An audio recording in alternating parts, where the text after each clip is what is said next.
যে ঘটনাটি এখন বলতে যাচ্ছি সেটা বর্তমান বরিশাল বিভাগের তৎকালীন প্রাচীন নাম চন্দ্রদ্বীপ পরগনার বর্তমানে ঝালকাঠি জেলার নলছিটি থানার সুজাবাদ এলাকায় ঘটেছিল একটি লোমহর্ষক এবং বিভীষিকাময় ঘটনা।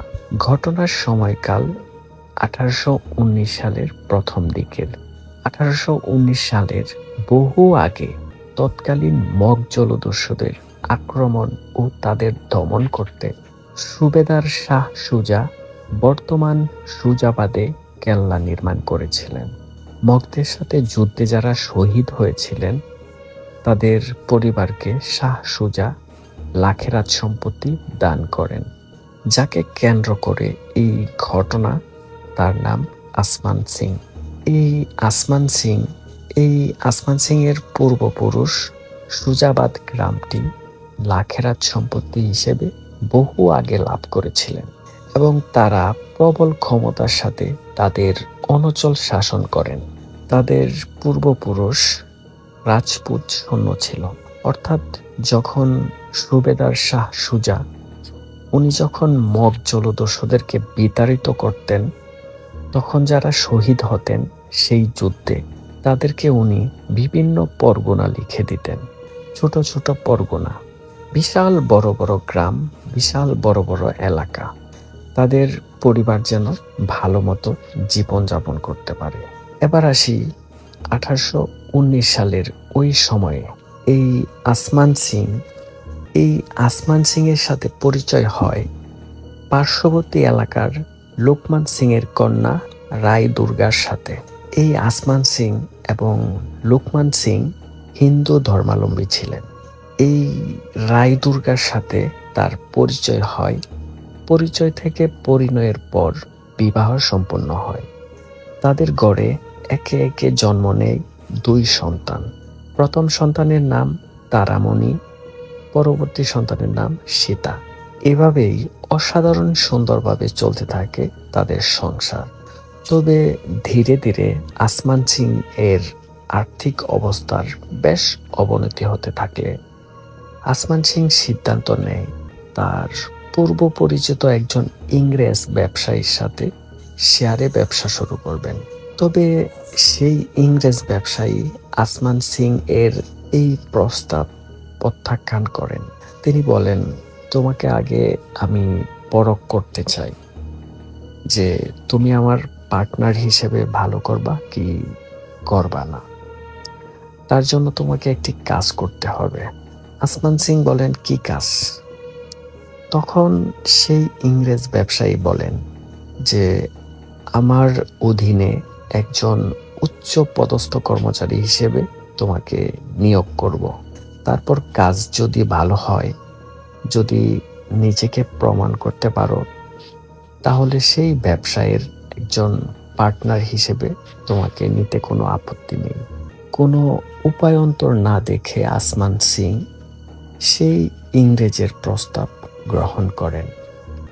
এক পর্যায়ে তৎকালীন চন্দ্রদ্বীপ পরগনার বর্তমান নলছিটির বন্দর এলাকায় নিজের কাজের জন্য চলে যান আসমান সিং। তৎকালীন নাকি বর্তমান সুজাবাদ থেকে আসমান সিং এর কর্মস্থলে যেতে নদীর উত্তাল স্রোত পাড়ি দিয়ে নৌকা যুগে যেতে অনেক সময় লাগত। তাই আসমান সিং সিদ্ধান্ত নেন যে তিনি নলছিটির বন্দর এলাকায় অস্থায়ীভাবে তার কর্মস্থলে বসবাস করবেন। এরকমই চলতে থাকে আরো বেশ কয়েক মাস। তৎকালীন নলছিটির বন্দর এলাকায় কিছু মহিলারা ছোটখাটো একটা পতিতাপল্লী গড়ে তোলেন। এই আসমান সিং এর সাথে এরকমই এক পতিতার সাথে পরিচয় হয়। আর আসমান সিং ওই পতিতার মোহে পড়ে সুজাবাদে তার স্ত্রী দুর্গা রানী এবং তার দুই কন্যার প্রতি একরকম বেখেয়াল হয়ে যান এবং বেশ কয়েক মাস উনি বাড়িতে আসেননি। এদিকে দীর্ঘদিন স্বামী আসমান সিং বাড়িতে না আসার সুযোগে পার্শ্ববর্তী গ্রাম আমিরাবাদের একজন মুসলিম ব্যবসায়ী তার নাম হচ্ছে খুদে নেওয়াজ খাঁ। তার সাথে আসমান সিং এর স্ত্রীর দুর্গা রানীর প্রণয় ঘটে, পরকীয়া প্রণয় আর কি। খুদা নেওয়াজ খাঁর পূর্বপুরুষ শাহ সুজার সৈন্য ছিল। দুর্গা রানী রায় ও খুদা নেওয়াজ খাঁর অবৈধ পরকীয়ার ঘটনা গ্রাম্য এক চৌকিদারের মাধ্যমে আসমান সিং জেনে যায়। ওই চৌকিদার আসমান সিংকে চিঠির মাধ্যমে এই বিষয়টি জানায়। মুসলিম যুবকের সাথে তার স্ত্রী পরকীয়া করছে, ঘটনা শুনে আসমান সিং এর মাথায় রক্ত উঠে যায়।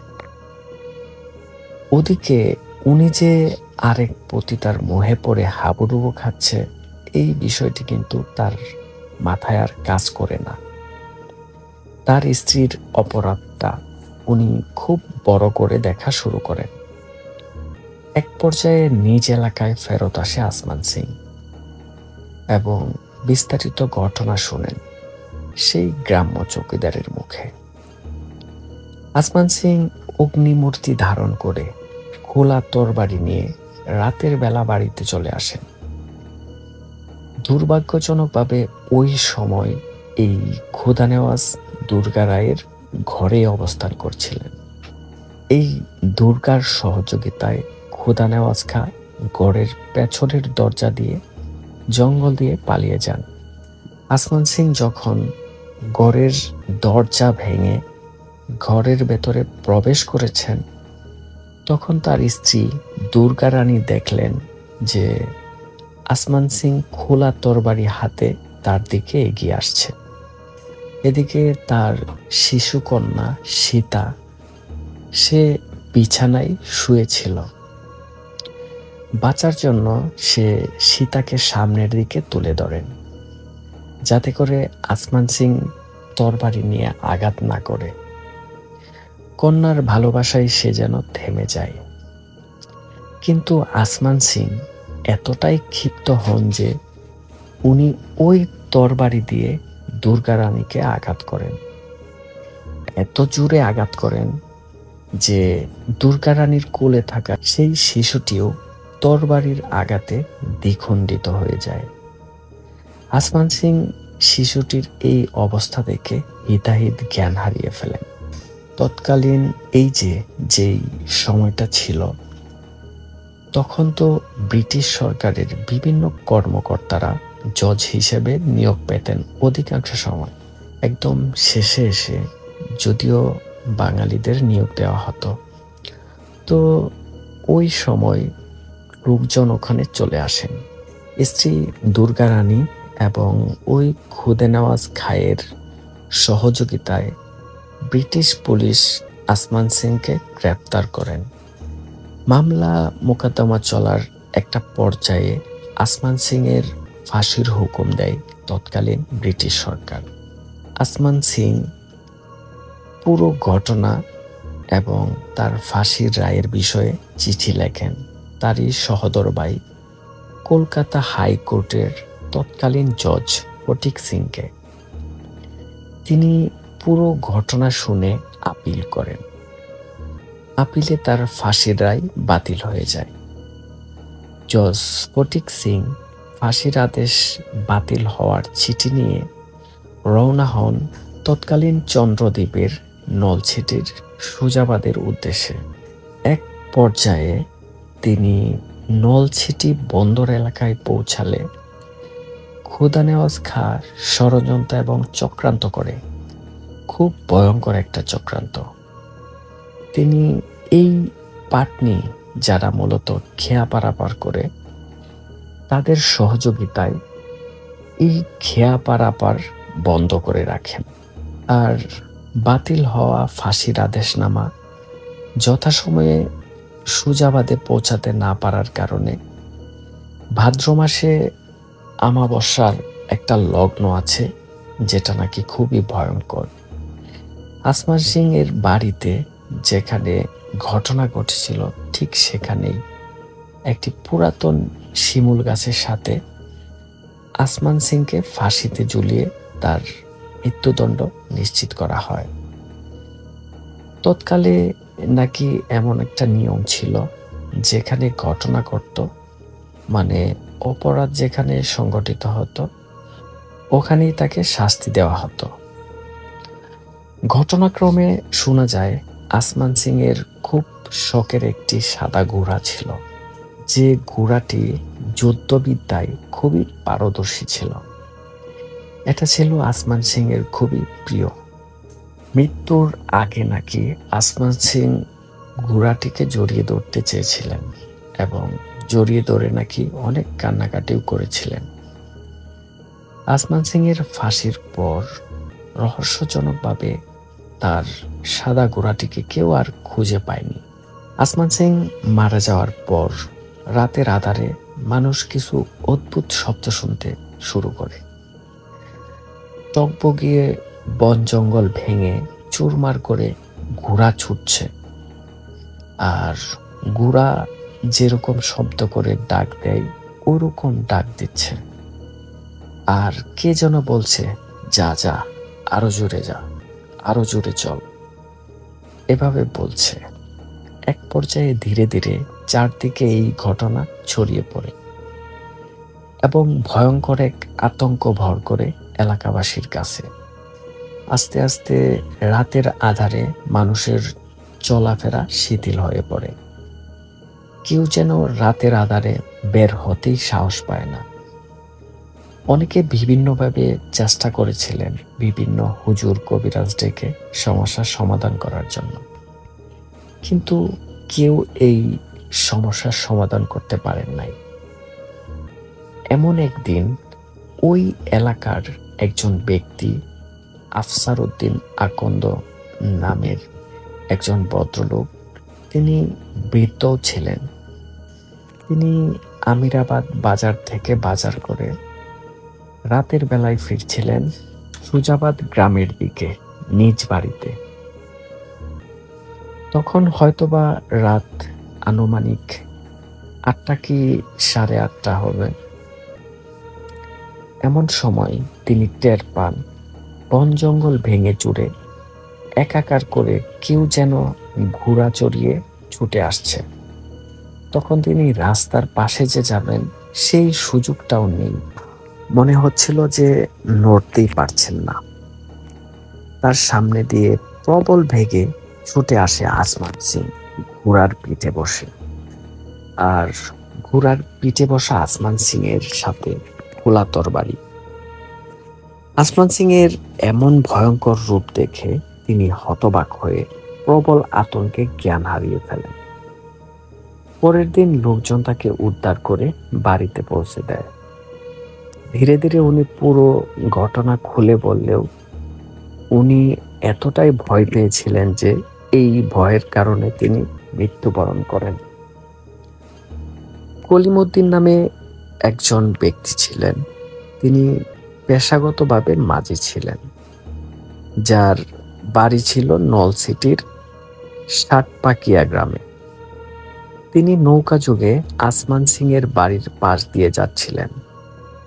কোনো এক রাতে তখন তিনি হঠাৎ করে প্রচন্ড শব্দ শুনতে পান, যেন নদীর চর দিয়ে ভয়ানক আকারে একটি সাদা ঘোড়া আর তার পিঠে বসা এক লোক হাতে খোলা তরবারি নিয়ে নদীর বুকে চড়া পানির উপর দিয়ে টক বগিয়ে ঘোড়া ছুটিয়ে যাচ্ছে।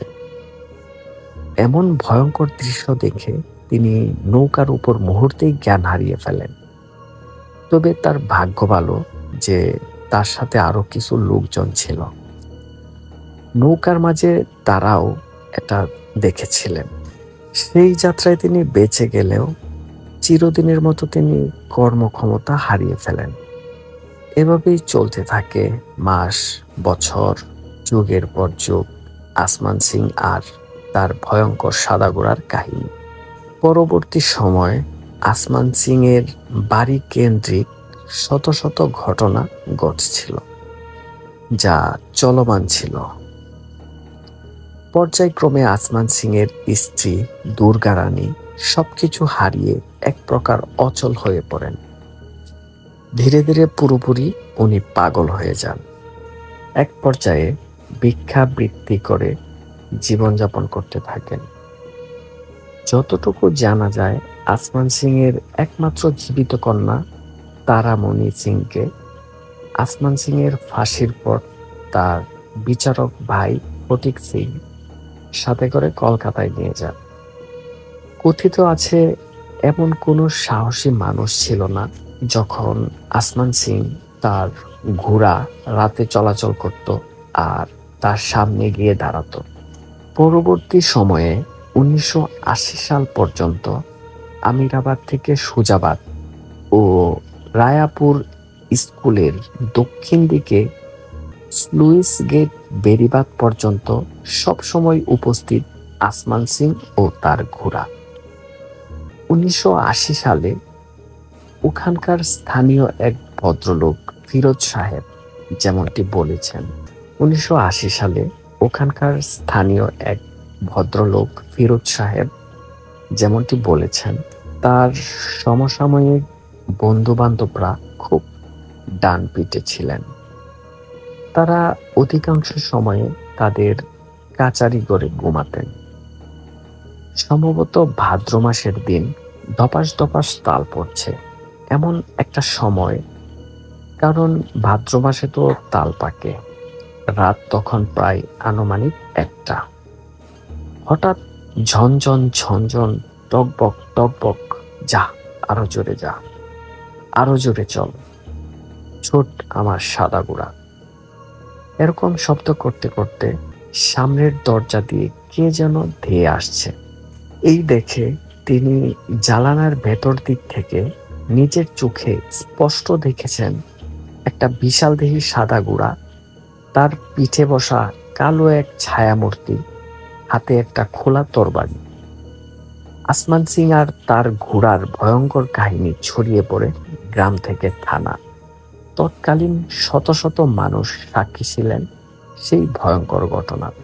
এক পর্যায়ে এই আসমান সিং আর ঘোড়ার যাত্রা শুরু হয় পার্শ্ববর্তী আমিরাবাদ সাতপাকিয়া থেকে। রায়াপুর দক্ষিণের স্লুইস গেট নদীর পার, তারপর বেড়িবাঁধ হয়ে আবার সেই সুজাবাদের আসমান সিং এর বাড়ি নদীর পাড়ের ফাঁসির স্থানের শিমুল ঘাস পর্যন্ত। এভাবে তার চলাফেরার পরিধিটা আরো বড় হয়। এই আসমান সিং এর হাক ডাকের শব্দ অনেকেই শুনেছেন। আসমান সিং এর বাড়ির পিছনে যে নদীটি রয়েছে, উক্ত নদীর নাম বিষখালী নদী।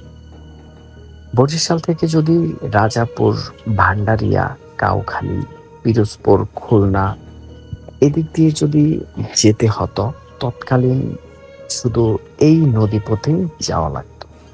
কথিত আছে, সন্ধ্যার পরে বিষখালী নদীর আসমান সিং এর বাড়ি সুজাবাদ এলাকা দিয়ে কেউ সহজে পার হতে পারত না। হয় নৌকা ডুবে যেত, না হয় কোনো না কোনোভাবে কেউ নদীতে পড়ে হারিয়ে যেত। পরবর্তীতে লাশ ভেসে উঠত। এতক্ষণ তো আমরা ঐতিহাসিক বিষয়গুলো শুনলাম, এবার আসুন আমরা বর্তমান সময়ের কাছাকাছি সময়ে যে ঘটনাগুলো ঘটেছে সেই ঘটনায় চলে আসি। একটি ঘটনার বর্ণনা করেছেন নারকেল বাড়িয়ার কয়েকজন প্রবীণ মুরব্বী, আব্দুল কাদের মাঝি, মনসুর আলী মৃদা, আব্দুস সুবান মোল্লা তাদের মধ্যে উল্লেখযোগ্য। তাদের মুখের বর্ণিত ঘটনা যেরকম, একটি লাশ কেন্দ্রিক ঘটনা বর্ণনা করেছেন আব্দুস সুবান মোল্লা। তার স্ত্রীর কয়েকজন আত্মীয় স্বজন, তারপর তার স্ত্রীর একজন বড় ভাই আব্দুল মান্নাফ, যাদের বাড়ি ছিল রাজাপুর বাদুরতলা নামক এক স্থানে। তিনি হঠাৎ করে কলেরায় আক্রান্ত হয়ে প্রচুর অসুস্থ হয়ে পড়েন। এই খবর পেয়ে এই সুবান মোল্লার স্ত্রীকে নিয়ে আব্দুল কাদের মাঝির ছাউনিওয়ালা নৌকা ভাড়া করে উনি শ্বশুর বাড়িতে রওনা দেন।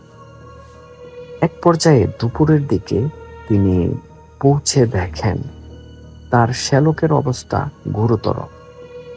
তখন সিদ্ধান্ত নেন যে বরিশাল শেরেবাংলা মেডিকেলে নিয়ে যাবেন। তখন সকলেই সহমত পোষণ করেন।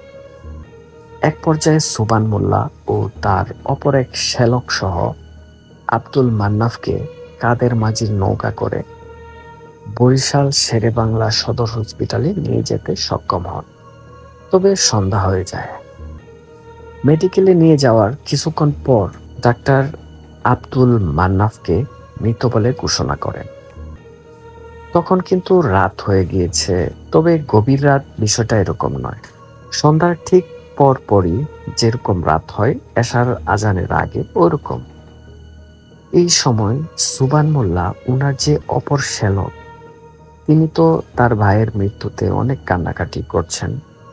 তখন সুবান মোল্লা বলে যে এখন কান্নাকাটি করে কি হবে, ধৈর্য ধরো, লাশ তো বাড়িতে নিয়ে যেতে হবে। তখনই আব্দুল কাদের মাঝি বলেন, এখন কি লাশটা নিয়ে যাওয়া ঠিক হবে? সুবান মোল্লা ছিলেন খুবই সাহসী এবং একরুকা স্বভাবের, আর বদমেজাজি মানুষও ছিলেন বটে। তিনি বলেন যে এখনই লাশ নিয়ে যাব, কিসের ভয়, কোনো ভয় নেই, চলো আল্লাহর নাম নিয়ে। এক পর্যায়ে তারা রওনা হন লাশ নিয়ে সুবান মোল্লার শ্বশুর বাড়ি বাদরতলা এলাকার উদ্দেশ্যে। নৌকায় মোট 3 জন সদস্য আর একটা লাশ। এক পর্যায়ে নৌকা চলতে চলতে আসমান সিং এর সুজাবাদের বাড়ির ঠিক পেছন পর্যন্ত যখনই আসছে, তখন কেমন যেন নৌকা আস্তে আস্তে একা একাই পাড়ে ভিড়ে যায়। আব্দুল কাদের মাঝি এবং নৌকার সামনে বসা সুবান মোল্লা শত চেষ্টা করেও নৌকাটা ঠিকঠাকভাবে চালাতে পারছিল না, একা একাই পাড়ে ভিড়ে যায়। আসলে ওইটা কিন্তু সেই ভয়ঙ্কর জায়গা আসমান সিং এর বাড়ি, যেখানে নৌকাটা একা একা ভিড়ে যায়। আব্দুল কাদের মাঝি দেখলেন হঠাৎ করে লাশটি উঠে বসে এবং বলতে থাকে, এই আমাকে নামিয়ে দে এখানে। তখন কাদের মাঝি প্রচন্ড জোরে চিৎকার দিয়ে জ্ঞান হারিয়ে ওই নৌকাতেই লুটিয়ে পড়েন। পেছন থেকে চিৎকারের শব্দ শুনে সুবান মোল্লা ফিরে তাকায় এবং তিনি ভরা জ্যোৎস্নার আলোতে দেখতে পান তার শ্যালকের মৃতদেহ উঠে বসে পড়েছে এবং বলছে, এই আমাকে এখানে নামিয়ে দে। সুবান মোল্লা তো যা বোঝার বুঝে ফেলেছেন। তিনি দেরি না করে তার হাতে থাকা বইটা দিয়ে পুরোপুরি আঘাত করতে থাকেন ওই লাশের উপরে। অনেকগুলো আঘাত করার পর এই লাশটি আবার পড়ে যায় বলতে লাশের পূর্বের অবস্থায় চলে যায়। এ সময় সুবান মোল্লা কিন্তু প্রচন্ড ভয় পান, যদিও বা উনি খুবই সাহসী মানুষ ছিলেন। তবে উনি সাহস না হারিয়ে পরিস্থিতি সামলে নেওয়ার চেষ্টা করেন। এক পর্যায়ে সুবান মোল্লা কাদের মাঝির মাথায় চোখে মুখে পানির ঝাপটা দিলে তারও জ্ঞান ফিরে আসে। পরবর্তী সময় তারা আবারও রওনা হয়। তখন সুবান মোল্লা তার ছোট শ্যালককে বলেন যে তুই মাঝির সাথে বস, যা কিছুই হয়ে যাক ভয় পাবি না, আর যদি কেউ ভয় পাস তাহলে কিন্তু আমরা কেউ বাঁচব না, আমরাও লাশ হয়ে যাব এই লাশের সাথে। এরপর তারা যতটুকু দোয়া দরুদ জানতেন তাই পড়া শুরু করেন এবং রাত প্রায় 1:45টার দিকে লাশ নিয়ে আল্লাহর রহমতে সহি সালামতে বাড়িতে ফেরত আসতে সক্ষম হন। তখন আত্মীয় স্বজনরা লাশ নৌকা থেকে লাশ উঠিয়ে নিয়ে যায় এবং কাদের মাঝি সুবান মোল্লা সহ সবাই হাত মুখ ধুয়ে ঘরে ঢুকেন। পরের দিন সুবান মোল্লা বলেন যে উনি দেখেছিলেন অনেক বড় বড় বিশাল দেহী শিয়াল নৌকার সাথে সাথে দৌড়াচ্ছিল, কিন্তু উনি কাউকে বলেন নাই। অন্যরা আবার সেটা দেখেন নাই, কিন্তু উনি এটা দেখেছিলেন। তখন উনি নাকি বুঝতে পেরেছিলেন এগুলা কোনো সাধারণ শিয়াল নয়, এগুলা লাশ খেকু ভয়ঙ্কর পিশাচ। যদি একবার নৌকায় উঠতে পারত তাহলে লাশের পাশাপাশি উনাদেরকেও খেয়ে ফেলত। তাই সুবান মোল্লা ভয় না পেয়ে শক্ত হাতে প্রতিকার করতে চেয়েছিলেন। আশ্চর্যজনকভাবে কাদের মাঝি আর সুবান মোল্লা ধীরে ধীরে বেশ অসুস্থ হয়ে পড়েন। তবে দীর্ঘদিন চিকিৎসা নিয়ে আল্লাহর রহমতে পরবর্তীতে তারা সুস্থ হয়েছিলেন।